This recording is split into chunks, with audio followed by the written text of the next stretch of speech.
El 15 de abril de 1957, el avión C-87 Liberator Express, con matrícula XAKUN, partió de la ciudad de Mérida, Yucatán.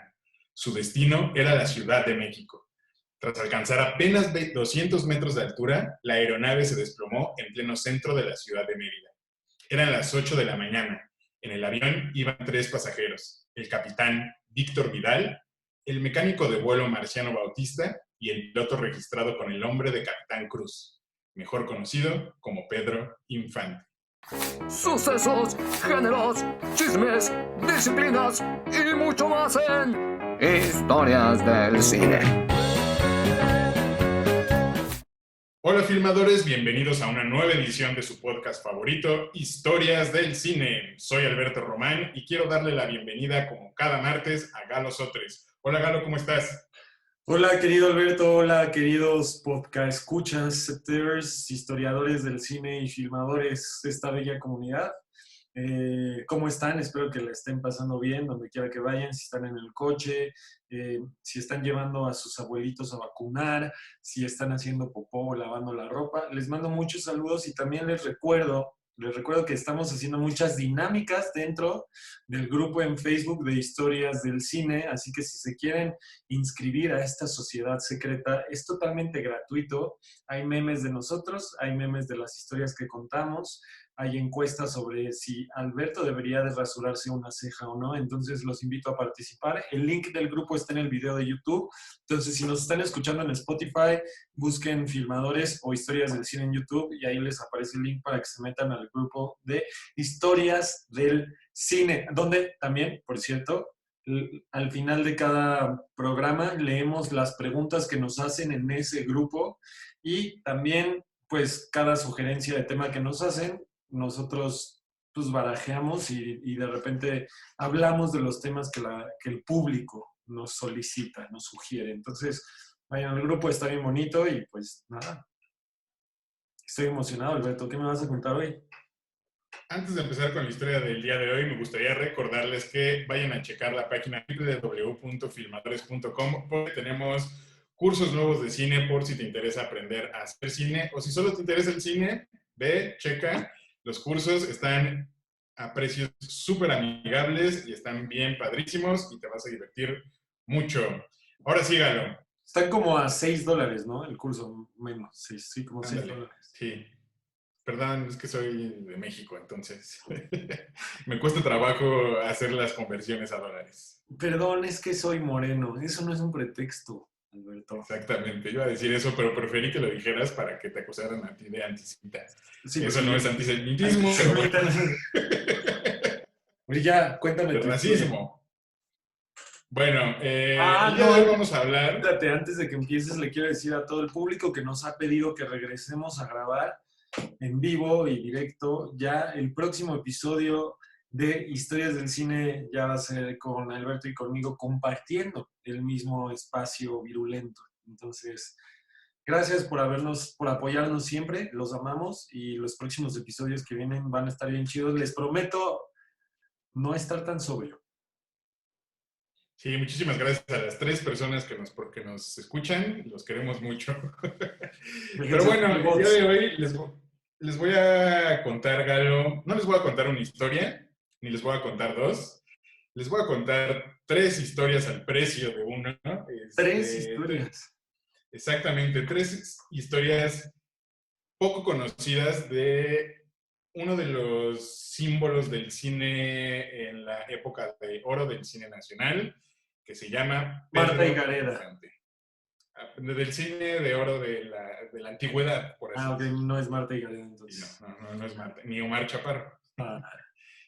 Pero bueno, ¿qué podemos decir de Pedro Infante, Galo, que no se haya dicho antes? Hay tantas historias alrededor de la vida, obra y muerte del máximo ídolo del cine mexicano, que por eso hemos decidido que, como son tantas, no caben todas en un episodio y por eso vamos a hacer 3 en una. No nos caben Antes de empezar a contarles las historias, me gustaría hacer un pequeño recorrido que es un poco genérico por la vida y obra del intérprete mexicano, nada más para que nos pongamos en contexto. Pedro Infante Cruz nació el 18 de noviembre de 1917 en Mazatlán, Sinaloa. Ay, es Participó en más... mazatleño. Mazatleco, sí, Mazatleco. Mazacuatro. ¿Mazatleco? ¿Mazatleño? No sé cómo se diga. Mazacuatro. Es Mazacuatro. Participó en más de 60 películas y grabó más de 300 canciones, 314 canciones rancheras. Hizo una mancuerna legendaria con el cineasta Ismael Rodríguez, con quien filmó películas como Los Tres García, Los Tres Huastecos y Nosotros los Pobres. No nosotros los nobles, nosotros los pobres. Pobres. Pobres, Película. no, pendejo. Nosotros los que no sabemos pronunciar bien. Película donde Infante interpretó a su personaje más icónico, Pepe el Toro. Pepe el Toro. Pepe No, el la Toro verdad es es que inocente.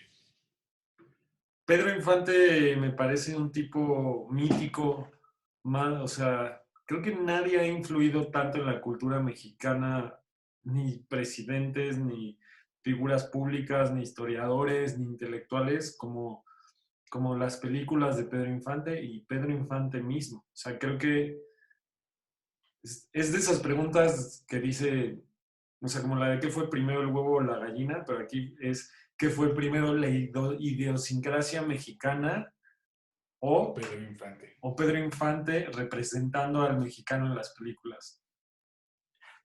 Estoy de acuerdo, Galo. Es un punto que también vamos a tocar ahorita en la historia, de cómo Pedro Infante trascendió a su personaje hacia la vida real, pero ahorita vamos por allá. A lo mejor estaba pensando en Cantinflas, o sea, creo que también Cantinflas es muy grande, pero no creo que le llegue al nivel de Pedro Infante.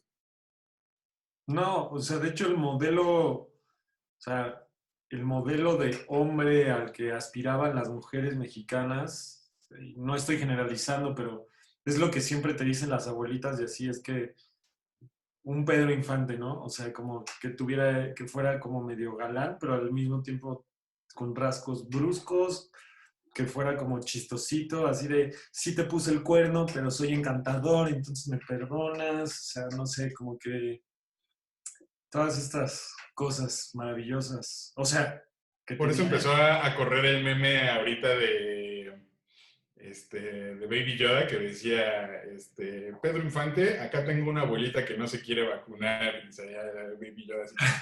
Dile a la abuelita llorando, sí. Pues es momento de empezar, mi estimado Galo, con la primera historia de Pedro Infante. Es bien conocido que Pedro Infante era un hombre bastante generoso con los menos afortunados. Era común que el ídolo mexicano hiciera visitas a las cárceles de los estados que visitaba y pasaba a saludar y dar regalos a los internos. Un gesto de su generosidad puede ser visto en nuestro primer secreto, al que llamaremos el zarape de Pedro Infante. Los personajes de Pedro Infante le crearon una fama de hombre de honor, la imagen idealizada de lo que un mexicano debía ser, como hace rato nos contabas, Galo. Un hijo respetuoso, un amigo incondicional, un hombre de honor, un amante romántico. Era un macho que no necesitaba ser violento para mostrar su hombría. Era más bien un tipo simpático y amigable en todas las películas que aparecía. Y, lejos de los sets, el ídolo de Guamúchil también era así. Guamúchil era una localidad en el estado de Sinaloa donde Pedro Infante se fue a vivir cuando era muy, muy pequeño. Ahí creció.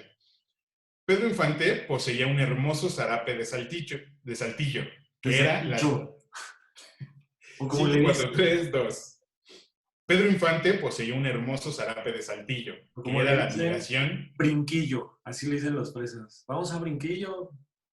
¿En serio? Nunca había escuchado eso. Es la broma más ñoña del mundo. Más estúpida. El zarape era la admiración de propios y extraños. Varias personalidades le pidieron que se los regalara, entre ellos 2 generales de división, varios artistas, amigos, sus hermanos y hasta su propio padre. Pero a todos se los negó y les ofreció mejor comprarles otro que se pareciera a dicho zarape. En cierta ocasión en la que Pedro Infante iba de camino a Guadalajara junto con su santísima majestad José Alfredo Jiménez, el mejor cantautor que ha pisado esta tierra. El mejor autor, ¿no? Cantante no me parece que sea tan... Autor, sí. No, cantante no. Cantaba con mucho sentimiento, pero no cantaba muy bien. O sea, José Alfredo Jiménez cantaba como si estuviera vomitando. O sea, así de... Sí, como borracho. Como borracho, pero que siempre estaba borracho. Sí, cantaba como Galo en el podcast navideño. Exactamente. O sea, José Alfredo Jiménez me poseyó su espíritu en el podcast navideño de Filmadores, porque neta, así estaba. Pero aparentemente funciona para decir cosas súper románticas y elocuentes, entonces. De acuerdo. Pues iban camino a Guadalajara José Alfredo Jiménez y Pedro Infante y se detuvieron en un puesto de comida que era atendido por un anciano que tiritaba de frío. Al verlo, Pedro Infante se quitó el dichoso zarape y cubrió al anciano con él. Luego de darle también algo de dinero, le dijo: ándele, jefecito, váyase a dormir, ya no es hora de que esté aquí. Entonces el anciano quiso besarle la mano a Pedro en agradecimiento, pero él se negó. El zarape, que fue tan codiciado por tantas personas, tuvo un destino tan humilde como el carácter de Pedro Infante. Como el karate, porque Pedro Infante también hacía karateca, nada más que lo hacía en la sierra, por eso era humilde. Lo hacía con zarape. Lo hacía con zarape, por eso era karate humilde. No manches. Qué cool, ¿no? Que te regalen así, no sé, una memorabilia de un actor legendario que seguramente si lo hubieran conservado valdría millones de pesos. ¿Estás de acuerdo? Estoy seguro que valdría millones. O sea, no sé, es como si llegara Marilyn Monroe y te dijera: toma mi vestido blanco del famoso de la fotografía, tápate con él. Pero bueno, hace rato hablábamos de la colaboración que Pedro Infante y el director Ismael Rodríguez tuvieron.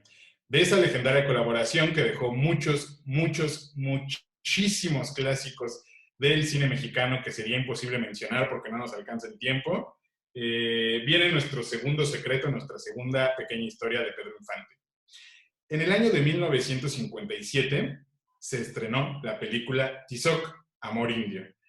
Voy a hacer aquí un pequeño paréntesis porque pues sí, así se llama la película.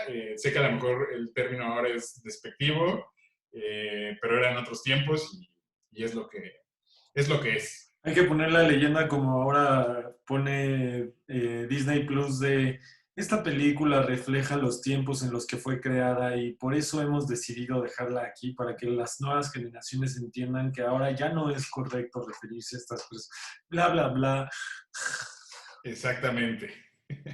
Bueno, creo que en ese tiempo, no sé. Tiempo, lejos de ser ofensivo, y es lo que yo creo, obviamente, estoy hablando desde mi privilegio, pero creo que las personas de origen, pues, de los pueblos originarios. De los pueblos indígenas, ¿no? Que es lo...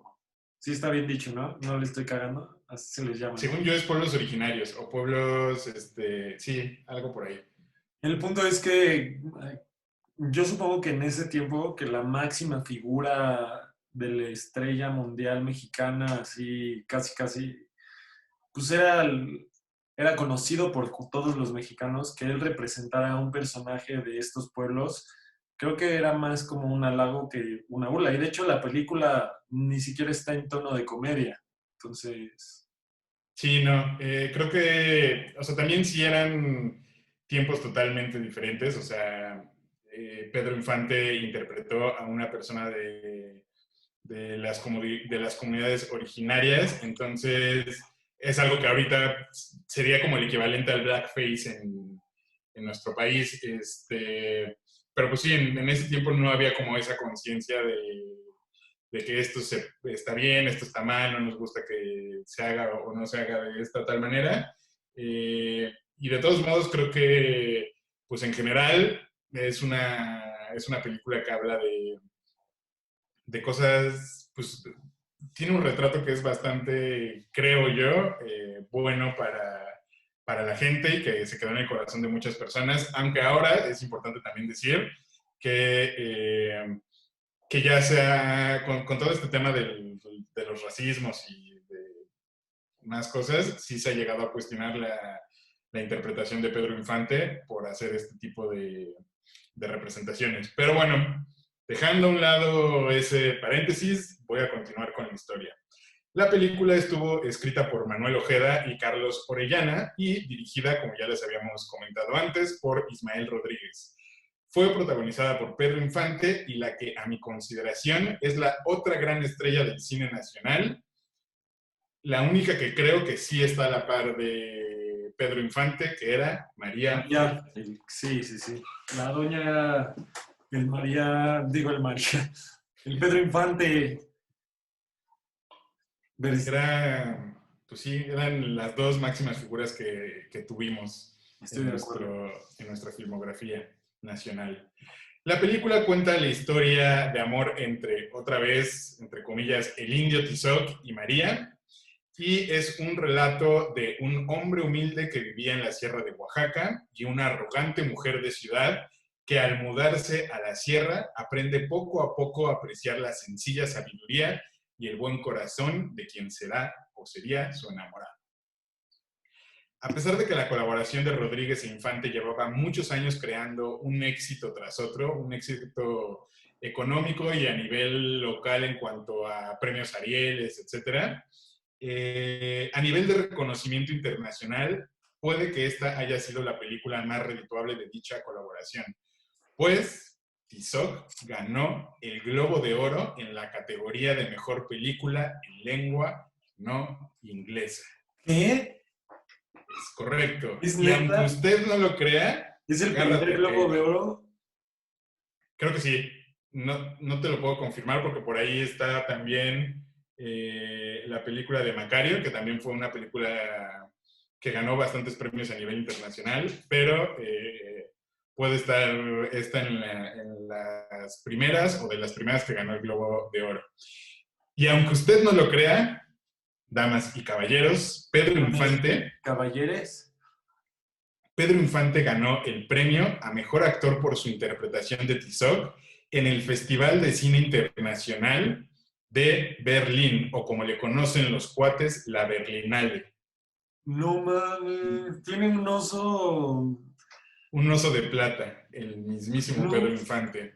O sea, tenía, ¿no? Sin embargo, y aquí va el twist, mi estimado Galo. Sin embargo, Infante nunca pudo recoger su premio, ya que había muerto poco antes en el accidente aéreo antes narrado. No. El premio fue recogido por el productor Antonio Matuc, quien dio a conocer a los asistentes de la Berlinale la noticia del deceso de Pedro Infante, por lo que todo el mundo se puso de pie y le brindaron 1 minuto de aplausos. El premio quedó finalmente en manos del cineasta Ismael Rodríguez, quien fue, en palabras de la madre de Pedro Infante, su padre cinematográfico. Pedro Infante rockeando en Berlín, perro. No mames, qué cabrón, qué chingón. Qué triste historia. Me recordó un poco a lo que nos contabas la semana pasada con Heath Ledger. Ajá. De que su máximo premio no lo pudo disfrutar porque había fallecido. Y también lo que me gusta de esta pequeña historia o pequeño secreto de la vida de Pedro Infante es que tendemos mucho a creer que el cine mexicano fue un fenómeno muy local, que sí tiene mucho de eso, pero también hubo varias películas que lograron trascender fronteras y a mí me da gusto que nuestro máximo ídolo en la rama actoral en este país haya recibido ese reconocimiento, aunque hubiera sido un reconocimiento póstumo, y que lo hayan celebrado en la Berlinale, que es uno de los festivales de cine más importantes en el mundo. Sí, definitivamente es una tragedia que no haya podido Pedro Infante recoger su oso de plata, porque creo que sí se lo merecía por toda la carrera y todo lo que representaba en México. Y otra cosa, cómo este dato no es recordado y restregado en la cara de todos los mexicanos todo el tiempo, como el primer Oscar que ganó Lubezki o cosas así. O sea, este no debería de ser un dato escondido, debería de ser un dato que deberían Muy de... famoso. Muy famoso, porque, o sea, sí entendemos que la época de oro del cine mexicano, incluso Hollywood, el éxito que tiene Hollywood es porque imitó el modelo de filmación del cine de oro mexicano y se campechaneaba a actores y directores y se pasaban a grabar acá y así. Pero todos estos premios escondidos, porque seguro debe de haber más, o sea, un Globo de Oro para una película mexicana en 1970 o 60, ¿cuándo se estrenó? 55. En 57, perdón. o sea, hace 63 años ya tenemos un Globo de Oro y me parece que es algo que deberíamos de recordar o tener más presente, por lo menos, ¿no? Estoy totalmente de acuerdo. Pues una cosa que deberíamos tener como de mucho orgullo, como lo que pasó con Gonzalo Gavira, que fue el que hizo los efectos sonoros para El Exorcista, que ganó un Oscar por ese trabajo en el cine. Y a veces los mexicanos, creo que en el CCC sí lo recuerdan, pero solo ahí. Y deberíamos de ayudar a que esas historias o que esos personajes sigan recordando, porque son personas que fueron tan buenas en su gremio, que fueron reconocidas hace mucho tiempo a nivel internacional, cuando no era tan fácil como es ahora tener esta colaboración y difusión y que la apuesta en plataformas a que nuestras películas lleguen a los Oscars y todo este tipo de cosas. Entonces me pareció una buena historia que contar.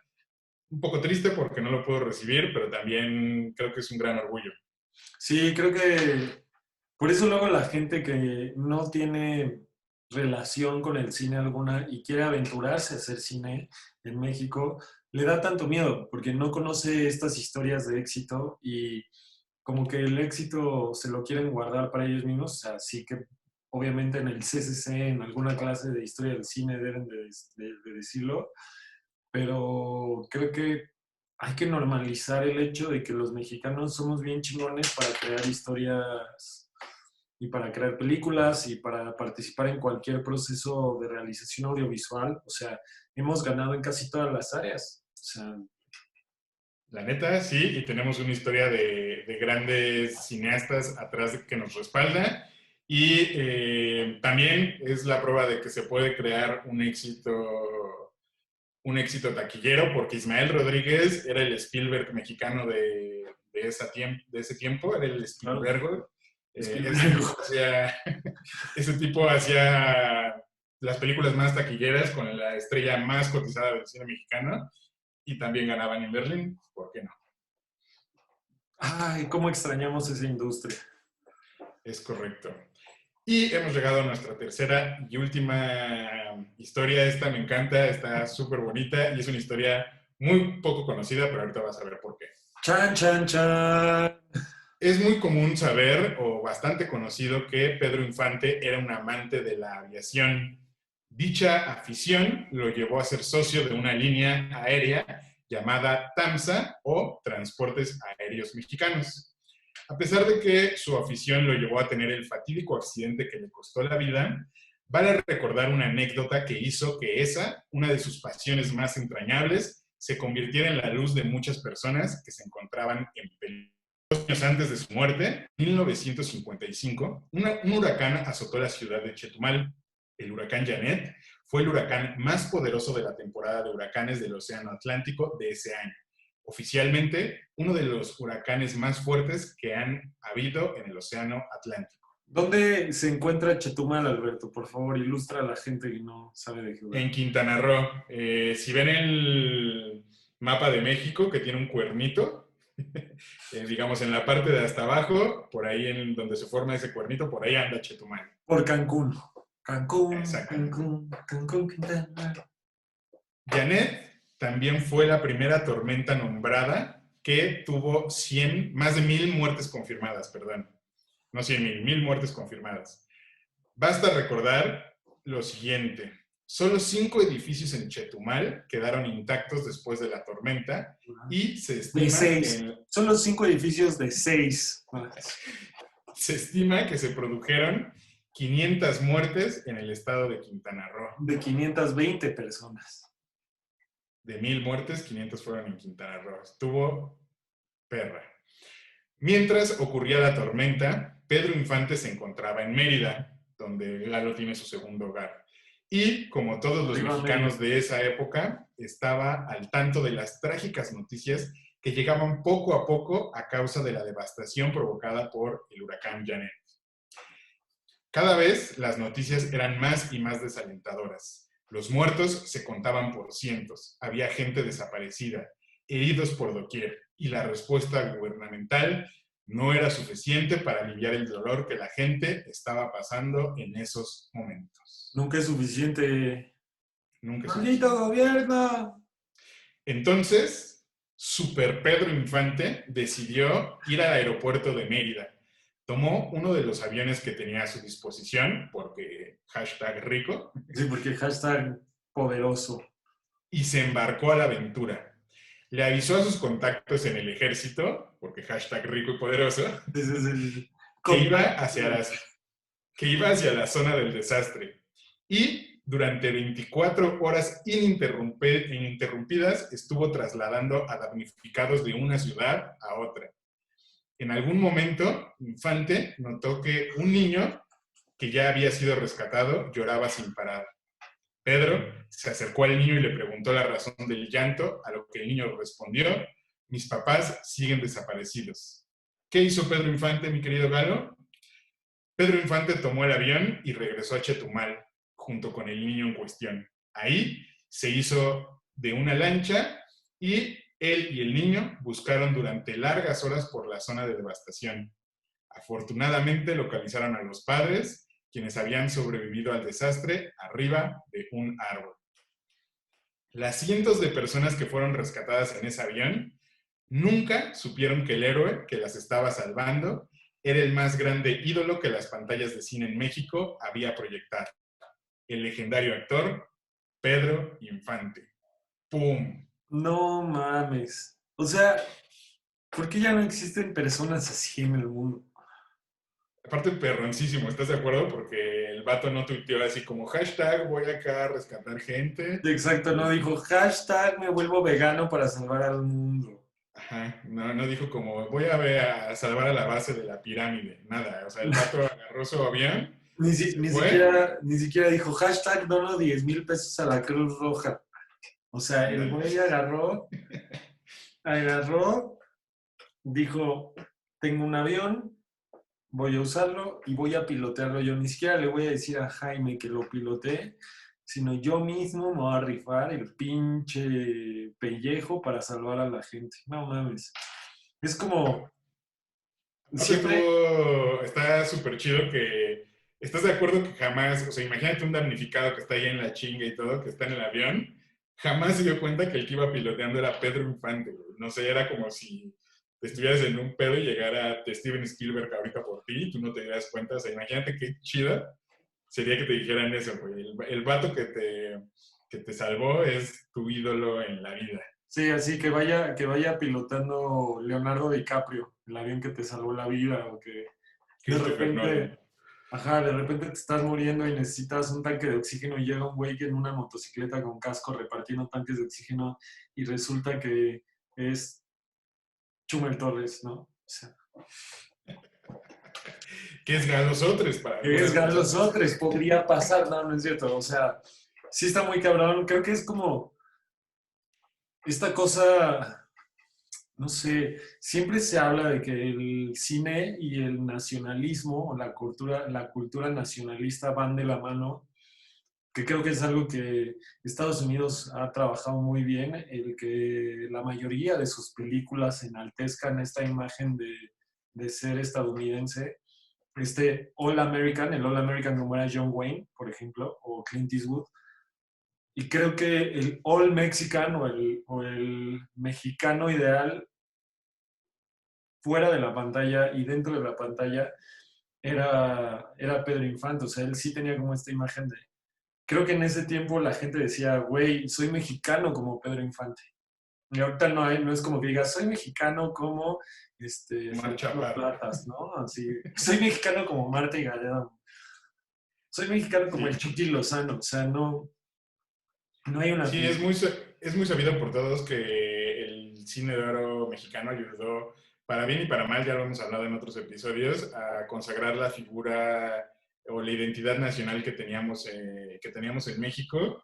Y o sea, tiene cosas que son buenas y malas, desde lo que tú mencionabas de los gringos, que es como esta idea orgullosa del americano y tal, pero también tiene cosas positivas porque dentro de eso rescatan valores que para nosotros son importantes y figuras que también son importantes y que tal vez, me parece que en algún momento lo dijo por ahí Monsiváis, no está tan mal ser un poquito nacionalista, o sea, querer un poquito a tu país y sentirte orgulloso de eso no está tan mal como a veces se puede pensar. O sea, sin llegar a estos extremos de ya ser un fanático y decir mi país es el mejor del mundo porque sí.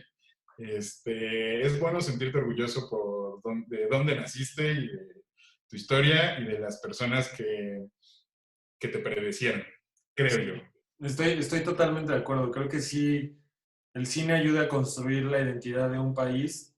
Eh, obviamente, no tan extremo como en su tiempo fue el cine expresionista alemán usado eh, para los afiches nazis o el cine ruso para la URSS, la URSS y todo eso, porque sí, o sea, los medios de comunicación y en especial el cine sí construyen una identidad en el pueblo, porque antes el cine era del pueblo, antes el cine costaba 5 pesos en lugar de 50, y, y creo que mucho de lo que le faltó al nuevo cine mexicano fue esta sensación güey, México sigue siendo un país chingón y los mexicanos siguen siendo personajes entrañables y chingones, obviamente evolucionando conforme los tiempos, pero, o sea, me parece que en cuanto a carácter de una persona con valores, a pesar de que podría ser misógino, ¿no? El contenido que había en el cine de oro, comparado con el cine de ficheras del nuevo cine mexicano, o sea, es un cine que no tiene valores, que son hombres cobardes, infieles, mentirosos y que el chiste está en que sean mentirosos, o sea, ¿no? Obviamente hay misoginia en ambos contenidos, pero por lo menos había valores de familia y todo eso que se enaltecían y que a la fecha lo siguen haciendo en el cine hollywoodense, vaya, ¿no? O sea, no forzosamente ya lo hacen con estos valores de la familia, papá, mamá, heteropatriarcado y tal, ya lo hacen con más diversidad, pero siguen estando, o sea, siguen poniendo por cualquier pendejada la bandera de Estados Unidos hasta de fondo, o sea, siempre hay como este símbolo patriótico de que pertenecemos a un lugar que es más grande que nosotros y que es bien chingón ser gringo, o sea, y creo que eso es lo que le falta al cine también. Sí, es parte interesante de saber hasta dónde es válido o no ese nacionalismo. Y pues sí, yo creo que un poquito de nacionalismo no nos cae mal, de recordar las buenas cosas que tenemos, porque no todo es malo en México. Es como estos vatos que el 15 de septiembre es hashtag nada que celebrar. Yo creo que sí hay muchas cosas que tenemos que celebrar y creo que hay eh, muchos motivos para sentirse orgullosos de la cultura que tenemos y los otros días del año, pues ya podemos ver todo lo malo y seguir siendo críticos y seguir vigilando.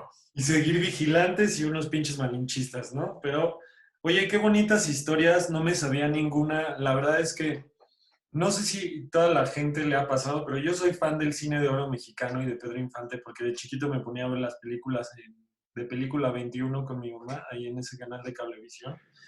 Y pues para toda la gente que nos escucha, que no es de México, pero está familiarizado con el cine mexicano y así, pues sí es muy bonito.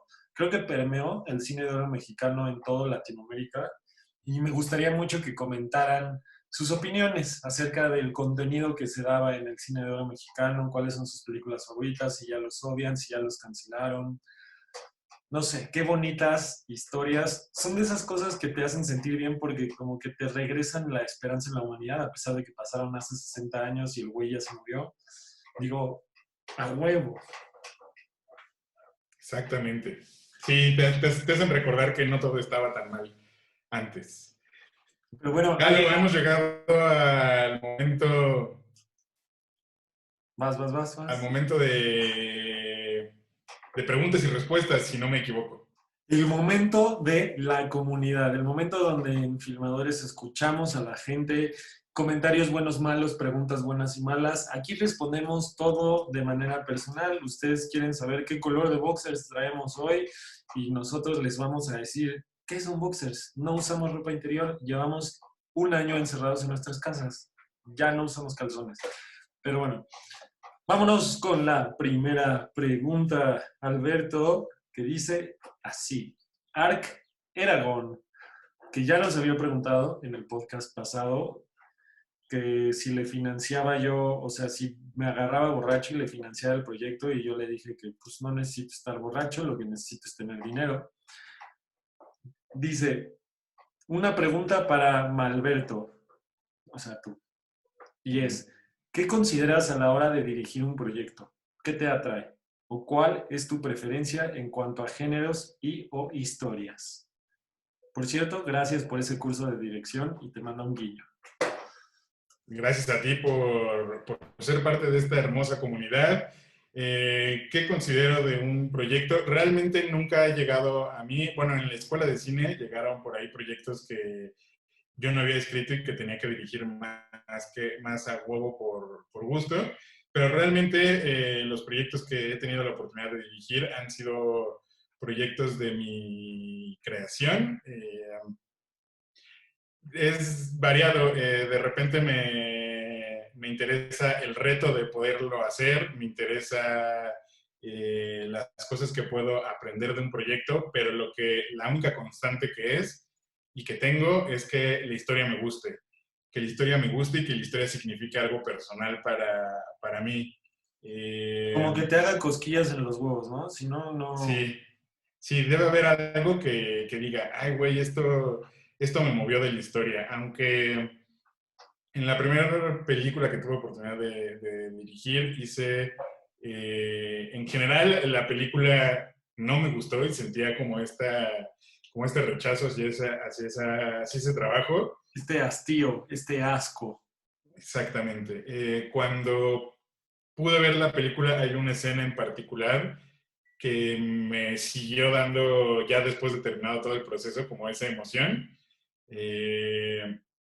Y es básicamente eso, es esa pequeña chispa que tiene una historia. A veces es toda la historia, a veces es una escena, a veces es un personaje, una situación, pero vale la pena construir todo eso para llegar a ese momento y es lo que me atrae. Y de los géneros que más me gustan, personalmente creo que tengo una inclinación hacia el melodrama, pero me gustaría experimentar otros géneros. Mi género favorito es el thriller y las películas de acción, entonces me gustaría incursionar por ahí.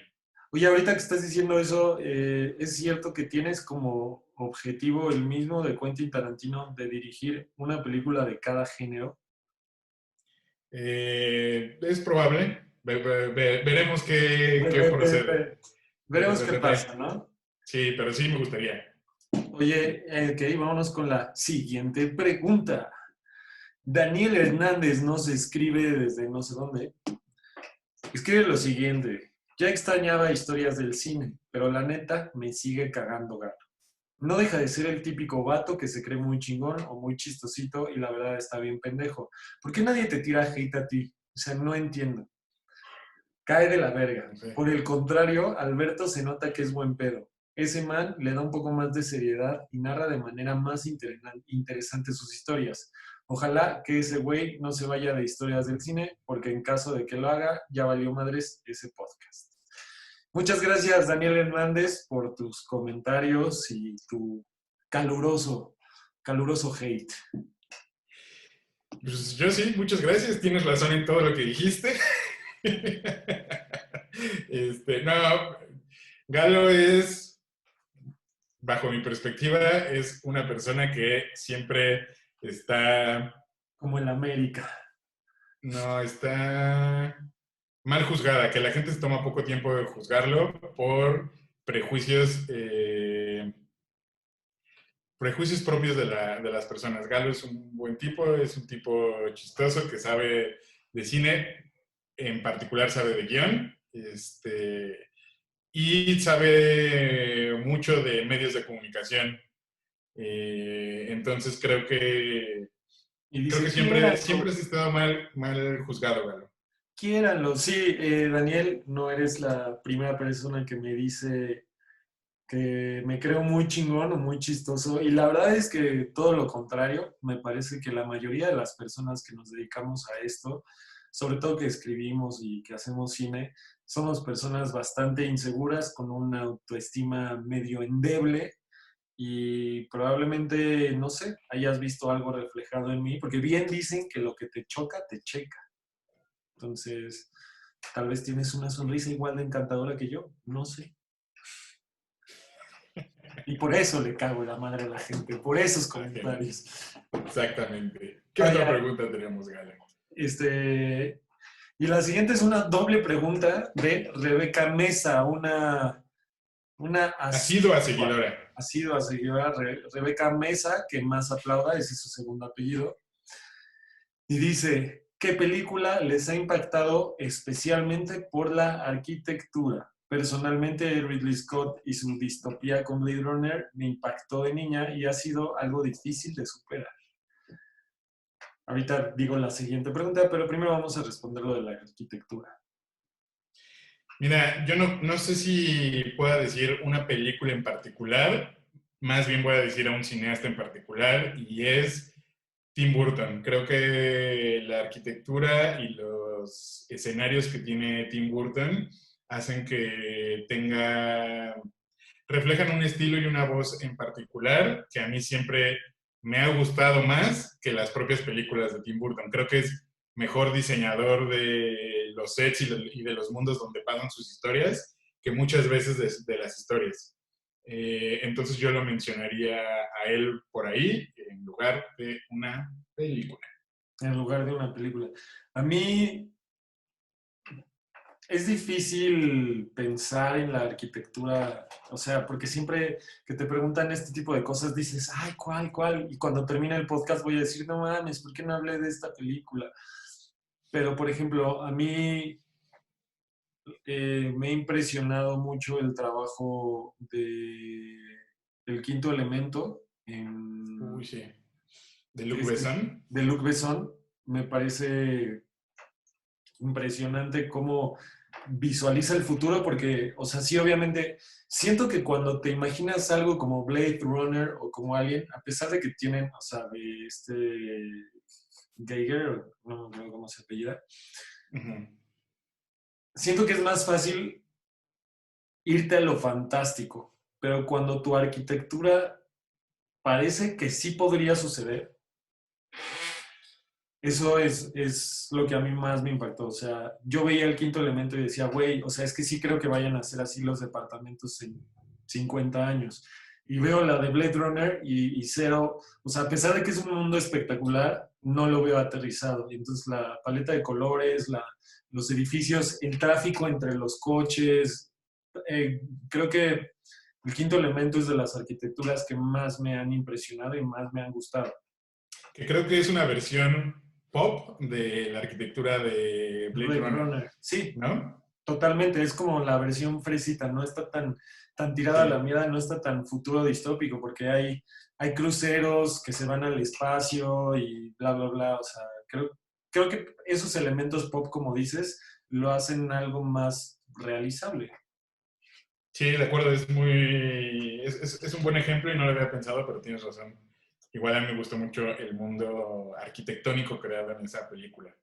Y ¿cuál es la siguiente parte de esa pregunta, Galo? La siguiente parte de Rebeca Mesa, de la pregunta, dice, que es más como un comentario, una sugerencia. Sería genial indagar un poco en historias que tengan relación a directoras. Personalmente conozco muy poco de los misterios que hay en ellas. Y también algo que se metiera en las producciones, que se metieran más en las producciones tan meticulosas de animación. Siento que esas producciones han tenido un crecimiento técnico enorme y el misterio que inunda especialmente el stop motion. O sea, es decir, que quiere una historia de directoras de cine y una historia de animadores de cine o de stop motion. Estoy de acuerdo. Son dos buenos temas, es una gran sugerencia y la vamos a tomar en cuenta. ¿Por qué no hemos tocado personas de stop motion? No sé por qué. ¿Por tontos? Gaby, es muy fácil, digo, Rebeca. Gaby, sí, no sé. Gaby Mesa. Claro, Gaby Mesa, sí, es cierto. Rebeca Mesa, si no hemos tocado temas de stop motion u otros temas que tal vez nos atraen, es que de repente, como no somos un podcast que genere tantos views, a veces nos dejamos ir por el titular fácil, ¿no? Así, tenemos una historia bonita que queremos contar y de repente vemos que tal actor están hablando de él y entonces tratamos de tener un buen timing, pero pues creo que ya lo vamos a dejar de hacer, vamos a empezar a hablar de temas que nos den la gana y si nos siguen escuchando ustedes tres, con eso tenemos. Estoy totalmente de acuerdo. ¿Tenemos otra pregunta, Galo, o ya? No, ya son todas. Muchísimas gracias a todo el público que nos preguntó, que participó. Espero que cada vez les gusten más estos episodios de Historias del Cine y cada vez les cague menos la madre. Muchísimas gracias a todas y a todos los que nos escucharon. Nos vemos la siguiente semana ya por fin en vivo después de este lapsus a distancia que nos aventamos. Nos espantó soy la nueva cepa. @MAlbertoRomanM. ¿Qué estás diciendo, Galo? Que nos espantó la nueva cepa. Exactamente, entonces tomamos nuestras precauciones. Muchísimas gracias y Galo, cierra el podcast. Muchísimas gracias por habernos escuchado. Yo soy Galo SO3 en todas mis redes sociales. Síganos en TikTok, que estamos creciendo como la espuma, en @filmadoresmx. Así estamos en Twitter, Instagram, Facebook, todo lo que ustedes quieran seguirnos. Recuerden que también se pueden inscribir al grupo, o bueno, más bien entrar al grupo de Historias del Cine para que leamos sus preguntas, sus comentarios, dejen memes y tengamos interacción con ustedes. Gracias, Alberto, por estas grandes historias. Gracias, Dios, por permitirnos vivir. No, no es cierto. Gracias al Dios del cine. Recuerden que en Filmadores los queremos mucho, pero sobre todo, Los queremos ver filmar. adiós.